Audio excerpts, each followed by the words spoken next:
Good morning, students. In our last class, we have discussed some of the numericals. Also, we have discussed the AC circuit that contains an inductor only. Right? Now, we are going to start with the discussing that AC circuits which contain the combination of two or more electrical components that we have discussed till now. So, first of all, let us discuss the fourth case of the AC circuit in which a resistance or a resistor and a capacitor is connected. एक ऐसा circuit जिसमें कि resistance और capacitor connected हो, that is एक RC circuit हम लोग discuss करने वाले हैं, right, where R stands for resistance obviously and C stands for capacitance. तो अभी तक हमने जितने सर्किट्स पढ़े थे उनमें इंडिविजुअल कंपोनेंट्स हुआ करते थे, बट यहाँ पर दो कंपोनेंट्स, दो इलेक्ट्रिकल कंपोनेंट्स साथ में जुड़े हुए हैं, दैट इज रेजिस्टर और कैपेसिटर दोनों जुड़े हुए हैं और दोनों सीरीज में कनेक्टेड हैं. तो ये हो गया आपका resistor, this one is the capacitor, और इनको हमने जब यहाँ एक एसी सोर्स की हेल्प से कनेक्ट कर दिया so that the current will start to flow through the circuit. Let the resistance is given by R and the capacitor is given by C here, right? The potential across the resistance will be VR and the potential across the capacitance will be VC. This is the thing that we have got till now. Also, we are going to solve it further, and for this we know two things, right? सबसे पहले तो हम जो हमेशा करते हैं, that is the equation of potential difference we have written V is equals to V naught sine omega T and give it equation number 1, right. ये चीज तो हमको हर केस में करनी ही है. इसके अलावा सिंस एक रेजिस्टर कनेक्टेड है, तो जब भी रेजिस्टर कनेक्टेड होगा तो वहां पे बात होगी ओम्स लॉ की. तो बाय ओम्स लॉ मुझे एक चीज पता है that V is equals to IR. Also here we are talking about the potential due to resistor, that's why we have written VR here, where this VR is representing that we are talking about the potential of the potential across the resistor, that is R. So आपके पास value आ गई यहाँ से, that is VR is equals to IR. Also अगर मैं बात करूं that the potential across capacitance, तो कैपेसिटेंस के अक्रॉस जो पोटेंशियल होगा that is VC is equals to I. Capacitor के लिए जो रेजिस्टेंस हम यूज करेंगे that will be a reactance, और रिएक्टेंस कितना हो जाएगा XC, राइट. यहाँ पे हमने इसको डिनोट कर दिया है. So these are some of the equations that we have got till now. तीन बेसिक इक्वेशंस, पहली तो हमको पता ही है, सेकेंड ओम्स लॉ से, और जो थर्ड वाली है that will be by the definition of reactance and we have find out the potential across the capacitance, right. यहां से अगर मैं टोटल पोटेंशियल की बात करूं तो जो टोटल पोटेंशियल होगा that will be equals to the addition of square of potential across resistor and square of potential across capacitance. इन दोनों को जब हम ऐड कर देंगे तो we will be able to find out the total potential, that is V square की value हमको यहाँ से मिल जाएगी इजीली, राइट. सो बस वैल्यूज पुट कर देते हैं and on squaring the terms we will get V square is equals to IR का स्क्वायर प्लस I XC का स्क्वायर, राइट. हमने कुछ नहीं किया है, VR और VC की वैल्यूज जो है वो जस्ट पुट कर दी है यहाँ से. इसको जब आप फर्दर सॉल्व करोगे so you will get V square is equals to I square R square plus I square XC square, right. कुछ भी नहीं किया, दोनों ब्रैकेट्स ओपन कर दिए हैं, दोनों का स्क्वायर हमने इंडिविजुअली लगा दिया. इन दोनों टर्म्स में से we can take I square common, so हमने यहाँ से I स्क्वायर कॉमन ले लिया and we have got R square plus XC square. This is the term that you have got from here. This is V square. जब भी I square नीचे जाएगा तो you will get V square upon I square is equals to R square plus XC का square, right. This is the equation जो अभी तक हमको मिल रही है. ऑल्सो V अपॉन में I का होल स्क्वायर हम इसको लिख देते हैं इंडिविजुअली स्क्वायर नहीं लगाकर मैंने यहाँ पे होल स्क्वायर लगा दिया और मैं यहाँ से v अपॉन आई की वैल्यू निकालता हूँ तो यहाँ पे रूट लग जाएगा and I will gate xc का square, right. So this is the term that you have got till now. Also आपको by the definition of by Ohm's law आपको पता है V is equals to IR और you can say I is equals to V upon में I, R is equals to V upon में I. तो यहाँ पे जो V अपॉन में I है वो बेसिकली हमको एक तरीके का रेजिस्टेंस दे रहा है, लेकिन हम यहाँ पे सिंपली R नहीं लिख सकते. क्यों? क्योंकि R जो है वो एक रेजिस्टर का रेजिस्टेंस है और हमको जो रेजिस्टेंस मिल रहा है वो इन दोनों का टोटल रेजिस्टेंस मिल रहा है और इन दोनों का जो टोटल रेजिस्टेंस होगा that will be denoted by Z and it will be called as impedance, right. हमने पढ़ी है इम्पीडेंस की डेफिनेशन. सो यहाँ से हमको ये जो टर्म मिल गई that will be equals to Z और आपके पास इम्पीडेंस की वैल्यू यहाँ से आ गई दैट इज Z की value we have got from here, right. Also अगर हम बात करें यहाँ पे हमको फेज भी निकालना पड़ेगा that what is the phase difference between voltage and current, right. अभी तक तो हम सिंपली इक्वेशंस को देखकर फेज डिफरेंस बता दे रहे थे, बट यहाँ से हमारे पास फेज डिफरेंस निकालने के लिए एक फॉर्मूला हमको यहाँ पे अप्लाई करना पड़ेगा that will B tan phi is equals to let the phase difference be denoted by phi. So we have got tan phi is equals to Vc by Vr.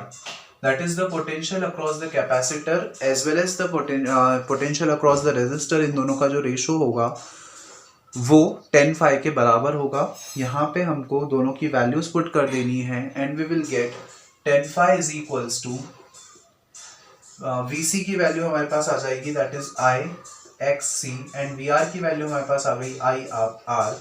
I से I cancel and we have got xc by R.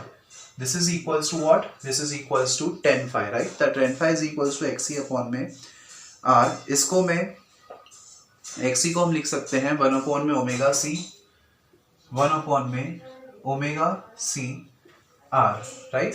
So tan phi is equals to 1 upon में omega c R. और you can write अगर हमको सिर्फ phi की value चाहिए तो हम लिख सकते हैं phi is equals to tan inverse 1 upon में omega c R. This is the value of phase difference that is phi, right? So इस तरीके से हम simply जो phi है उसकी वैल्यू यहाँ से निकाल सकते हैं. That is जो phase difference है उसकी वैल्यू हम लोग डिटरमाइन कर सकते हैं very easily. ये जो है वो phase difference निकला है. हमने टोटल रेजिस्टेंस भी निकाल लिया, हमारे पास पोटेंशियल के लिए भी इक्वेशन है. अब हमको निकालना है टोटल करंट, राइट. सो जो टोटल करंट होगा that can be given by the expression I is equals to I naught sine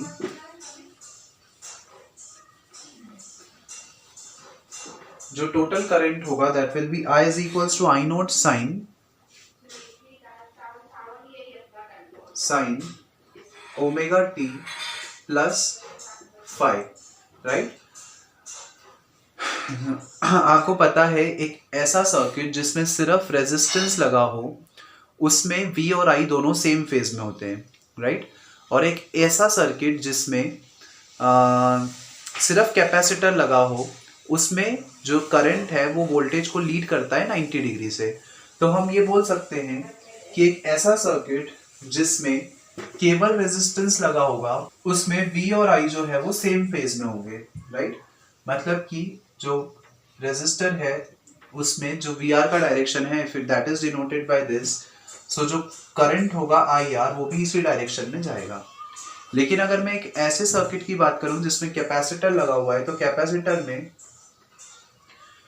जो करंट है वो लीड करता है by 90 degree. That's why I have to write here 90 degree का जो phase difference है वो.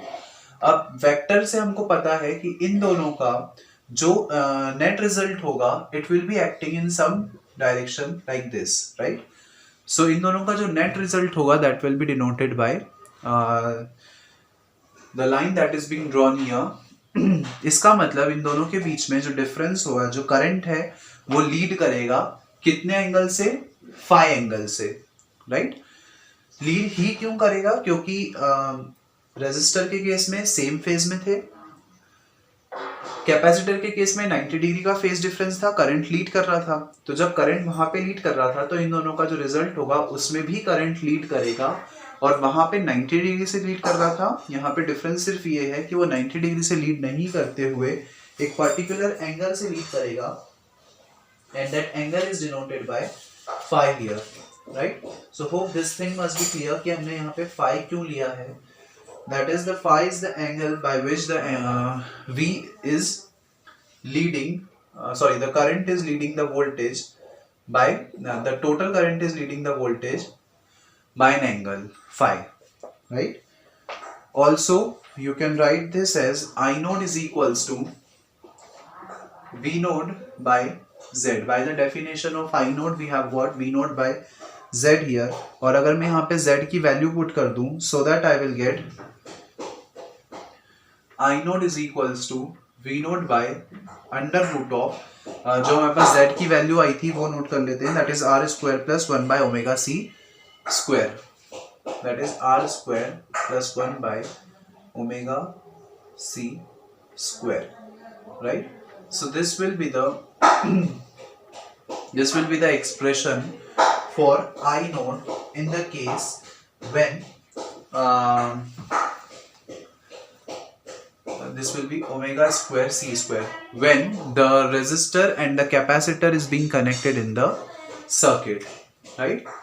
इसको हम यहाँ पे थोड़ा सा clearly लिख लेते हैं so that it will be visible. So V square ये आ जाएगा आपके लिए total expression. I node के लिए हमारे पास I node का expression आ गया है, also V node का expression हमारे पास है, and this is the basically the thing that we have to find out. और इस तरीके से हम phasor diagram बना सकते हैं दोनों के बीच में. So that was the whole derivation. This is the thing that we have to do, right? ये हमने केस डिस्कस किया था जिसमें रेजिस्टर और कैपेसिटर दोनों कनेक्टेड थे. अब हम लोग इसका सेकेंड केस डिस्कस करते हैं जिसमें दो और इलेक्ट्रिकल कंपोनेंट्स जो होंगे वो एक दूसरे से कनेक्टेड होंगे. अब एक ऐसा सर्किट डिस्कस करेंगे जिसमें this will be the fifth case. एक ऐसा सर्किट जिसमें रेजिस्टेंस एंड इंडक्टेंस दोनों होगा, दैट इज एक रेजिस्टर लगा होगा और एक इंडक्टर लगा होगा, that is we are going to discuss the RL circuit here, right. एक आरएल सर्किट जो है हम लोग डिस्कस करेंगे यहाँ पे. The same thing as we have done in the previous case. हमने एक रेजिस्टर मान लिया, एक रेजिस्टर एक इंडक्टर कॉइल के साथ कनेक्टेड है सीरीज में, राइट. और यहाँ पे I have used an AC circuit here, right. So हमने एक रेजिस्टर और एक इंडक्टर दोनों को सीरीज में कनेक्ट कर दिया. Let the resistance of resistor is R and the inductance of inductor be L, right. Also the potential across the resistance is we R and the potential across the inductance is VL, right. Now we have to find out the relation between V and I, and also we have to find out the expression for V node and I node. So V node तो हमको पता है हर case में कितना होगा, it is equals to V is equals to V node sin omega t, right. तो हमारे पास voltage कितना आ गया, V is equals to V node sin omega t, where omega is the angular velocity and t is the time, right. And V node is the peak value of current. Also जब हम resistor की बात कर रहे हैं तो वहां पे ओम्स लॉ अप्लाई होगा, और ओम्स लॉ की डेफिनेशन से आपको पता है that V is equals to IR, and since V is equals to IR यहाँ पे जो हो जाएगा ये हो जाएगा VR इसलिए क्योंकि हम यहाँ पे एक रेजिस्टर के पोटेंशियल की बात कर रहे हैं, so that we will get VR is equals to IR here, right. Also जैसे हमने वहां पे निकाली थी VC की वैल्यू, वैसे ही यहाँ पे हमको निकालनी है VL की वैल्यू, और VL कितना हो जाएगा, it is equals to I XL, right. जैसे वहां पे वो XC था कैपेसिटर के अक्रॉस का रिएक्टेंस, यहाँ पे कितना हो जाएगा इंडक्टर कॉइल के अक्रॉस का reactance, that is XL, and give it equation number 3. सारी चीजें बिल्कुल वैसी ही है जैसे हमने प्रीवियस केस में की थी. जस्ट डिफरेंस इज दैट कि वहां पे हमने XC लिया था और यहाँ पे XL हो जाएगा. Again the same thing that we have to do, जो टोटल पोटेंशियल होगा that is equals to V R square plus V L square, right. वहां पे हमने वी सी स्क्वायर लिया था, यहाँ पे वी एल स्क्वायर हो जाएगा, just the difference is that. Now put कर देते हैं values so that we will get I R का स्क्वायर प्लस आई एक्सएल का स्क्वायर। यहां से वैल्यूज पुट कर देंगे so that we will get I square R square plus I square XL square, और if you have taken R square I square common so that you will get XL square, right. Also एक चीज करते हैं, यहाँ पे XL की जो values है वो पुट कर देते हैं, and we know that XL is equals to omega L, right. तो हमने यहाँ पे एक्सएल की जगह पे ओमेगा एल पुट कर दिया so that you will get I square R square plus omega square L square, right. This is equals this is what V square is equals to. यहाँ से अगर मैं आई स्क्वायर को नीचे भेज दूं so that I will get from here V square upon में I square is equals to r square plus omega square l square, and v upon में I is taken to be impedance, जैसे कि हमने देखा था पिछली बार। उसके पहले एक काम करते हैं, इसको लिख लेते हैं v upon में I is equals to under root of r square plus omega square l square, right। Now v upon में I is equals to the impedance that is z, and we have got the value of z is equals to r square plus omega square l square. This is the value of impedance that you have got from here in the case when the resistor and inductor coil be connected to the AC circuit, right? Also अगर हम यहाँ पे phase difference की बात करें तो जो phase difference हो जाएगा that will be equals to tan phi is equals to VL by VR, right. यहाँ पे जो एक ऐसा सर्किट जिसमें इंडक्टर लगा हो उसमें वोल्टेज लीड करता है, that's why we have to taken VL by VR here, so that we will get दोनों की वैल्यू हम यहाँ पे पुट कर देंगे। आपके पास आ जाएगा tan phi is equals to VL की वैल्यू आपके पास आ गई, that is equals to I XL, also आपके पास VR की वैल्यू आ गई, that is equals to IR। I से I cancel and you have got tan phi is equals to XL by R, or you can get phi is equals to tan inverse XL by R, और अगर हम यहाँ पे चाहें तो XL की value put कर सकते हैं, and on putting the value of XL you will get phi is equals to tan inverse omega L by R. This is the value of phi that you have got, that is the phase difference between voltage and current, right? So voltage और current के बीच का जो phase difference होगा that is being denoted here by the expression. Also यहाँ से अगर मैं current की वैल्यू निकालूं तो जो current हो जाएगा वो कितना हो जाएगा, it will be equals to I is equals to I node sin omega t minus phi, right? वहाँ पे plus phi था, यहाँ पे minus phi है। The reason why it is minus phi is that हमको पता है कि एक ऐसा सर्किट जिसमें केवल रेजिस्टर लगा हो उसमें करंट और वोल्टेज दोनों सेम फेज में होते हैं, राइट। सो एक ऐसा सर्किट जिसमें सिर्फ रेजिस्टर लगा है उसमें करंट और वोल्टेज दोनों सेम फेज में हमने बना दिया, दैट इज VR और IR दोनों सेम फेज में होंगे। एक ऐसा सर्किट जिसमें कि इंडक्टर लगा हो उसमें वोल्टेज जो है वो लीड करता है by 90 degree the current, right. जो वोल्टेज है वो लीड करेगा 90 डिग्री से करंट को, so that we can make it like this. So इस केस में क्या होगा, जो करंट है इंडक्टर जो है वो लीड करता है, that's why we have get here VL, right? So this is the value, this will be IL. इन दोनों का जो नेट रिजल्ट होगा that will be given in this direction, and this is the value of net voltage, that is V you have got from here, right? There is a minor connection in the correction in the previous condition that we have studied. वहां पर क्या था, resistor capacitor लगा हुआ था, और आपको पता है कैपेसिटर के केस में करंट लीड करता है और वोल्टेज लैग करता है। तो जब वोल्टेज लैग करता है तो जो वोल्टेज है वो नीचे आ जाएगा, this will B VC and यहाँ पर जो आपको जो नेट वोल्टेज मिलेगा वो नीचे मिलेगा, right. So this is the minor correction that you have to do. जो फेजर डायग्राम है उसमें एक छोटा सा करेक्शन था, so just do that in the previous condition that we have studied.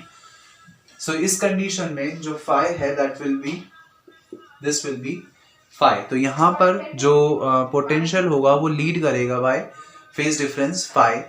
एक ऐसा सर्किट जिसमें सिर्फ इंडक्टर लगा होता है, उसमें जो वोल्टेज है वो 90 डिग्री से लीड करता है और जो करंट है वो 90 डिग्री से लैग करता है. लेकिन यहाँ पे 90 डिग्री से नहीं करते हुए phi एंगल से करेगा. उसका रीजन हम लोगों ने पिछले वाले केस में भी डिस्कस किया था. The same reason will be applicable here कि दो वेक्टर्स हैं, उन दोनों का जो नेट कंपोनेंट होगा, रिजल्टेंट होगा, वो इस डायरेक्शन में होगा और जो फेज है वो हमने मान लिया phi, right. So this is the reason that why we have taken phi here and not we have taken the 90 degree, right? Now यहाँ से आपके पास आप एक्सप्रेशन आ गया, that is I is equals to I naught sin omega t minus phi, and you will get where I naught is equals to V naught upon में Z, right? जो I naught की value हो जाएगी वो कितनी हो जाएगी, V naught by Z. और यहाँ पे अगर मैं वैल्यू पुट कर दूँ, so that I will get I naught is equals to V naught by under root of Z की वैल्यू आपके पास है R square plus omega square L square, and this is the value that you have got from here, right. So यहाँ से हमारे पास omega I naught की value आ गई, that is V naught upon में R square plus omega square L square, and this will be the phasor diagram between V and I in this particular case. So today we have discussed the two more cases of the AC circuit which contain electrical components. Now there are two more cases remaining. एक ऐसा circuit जिसमें inductor और capacitor लगा हो but resistor ना लगा हो. इसके अलावा एक और केस जिसमें L, C और R तीनों लगे हों. ये दो केसेस बचे हैं that we will discuss in our next video. So that's all for today's class. Thank you.